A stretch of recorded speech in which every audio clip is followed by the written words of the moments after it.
Coming up on today's episode of Technoid, the iPhone 9 is coming in 2 weeks? What? And also, as an added bonus, it looks like orders will be also available a week after. Wow. A lot to talk about on that one. Also in today's episode, the Samsung LCD display team is being terminated by Samsung. I'll explain the details. And Google has stopped selling the Google Pixel 3 in a reason that I think I know why, but we're gonna have to figure that out. All that on today's episode, so stay tuned.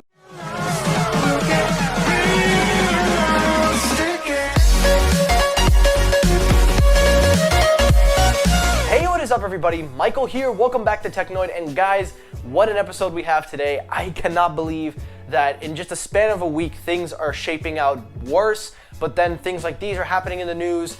But I hope you guys are staying safe. I'm not going to talk too much. I'm just going to get right to it. So let's start this episode. Story number one, let's kick it up, Apple. Now again, as I talked about last week from the reports from John Prosser and his sources basically talking about the iPhone 9 rumored to be released, there were some internal talkings with the company and their board of directors and stock shareholders, whatever, basically trying to debate whether they should release this product, and it looks like they might actually do it. So Prosser released on Twitter, and the media is going to get their fill on this pretty much soon, but it is pretty interesting that he does say that things could change, so do keep in mind that this can change. But through his sources, it seems like Apple is going to be going through with the release of the iPhone 9. And as stated last week, the reason that they were doing this was for their stockholders' equity, also for probably cash flow, whatever they can grab.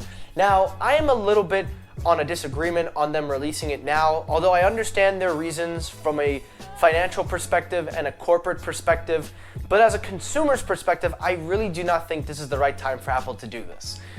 I really don't understand what the goal is with Apple. I get they have a cheap iPhone on the market, and it does make sense from a hardware perspective. You put the A13 chip in it, so that way when the A14 comes out, you don't have to make it look outdated while the A13 is still fresh right now. But I don't know. I don't know why Apple's doing this. I mean, I understand their reasons, but from a consumer's point of view, I'm not going to be worried about buying a brand new phone, and I'm not going to be crazy about wanting to own a new phone right now after everything that's going on. I would rather just stay in my house and be safe rather than go out and do something and then get sick or have to pay other bills and crap like that. So there are far worse things out there to worry about, like being able to support your family and stuff over an iPhone.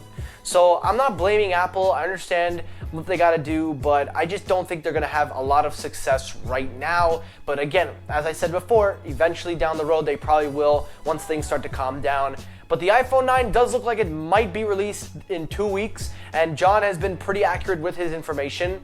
And to help out with these, he does go on to add that Apple will be shipping out iMacs to certain retail employees who have been ordered to work from home. That way the sales will work better. They can help with ordering, processing them, and getting them so they can ship out. So let me know your thoughts down below. Apple releasing the iPhone 9. Wow, that is that's a shocker. That caught me off guard, but it is what it is. Story number two, let's move along now to Google.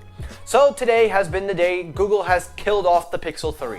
So it's been 18 months since Google has hosted the Pixel 3 on their website, and today they have officially nixed the Pixel 3 from the lineup on their Google store. Now, the reason they probably did this was for two reasons. One, the sales were pretty much atrocious. The Google Pixel 3, the regular 3, is a fine phone. I'll leave that one alone. But the 3XL, that was an ugly device. And anybody that bought that device, God have mercy on your soul. God have mercy.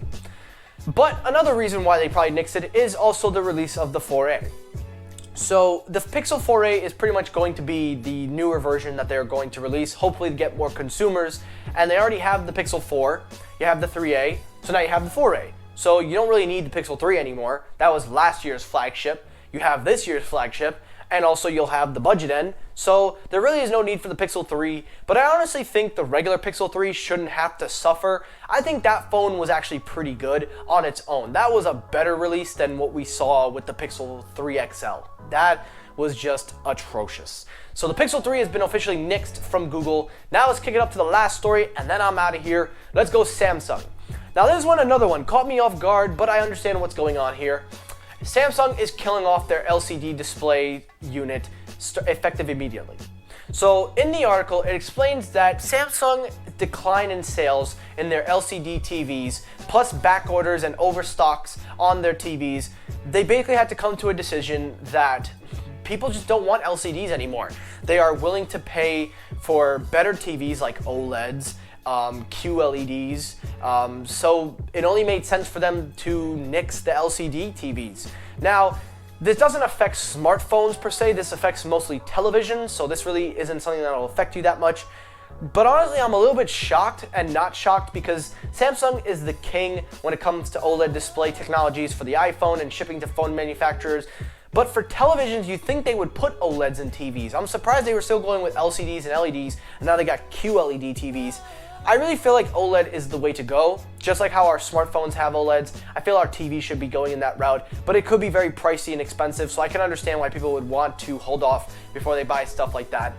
But honestly, I'm not fazed by that. I think that is a good call from Samsung, because if you know your sales are declining and you don't have enough people buying it, it's better to just stop it than even try to lower your prices and people still wouldn't buy. So I give Samsung credit on that.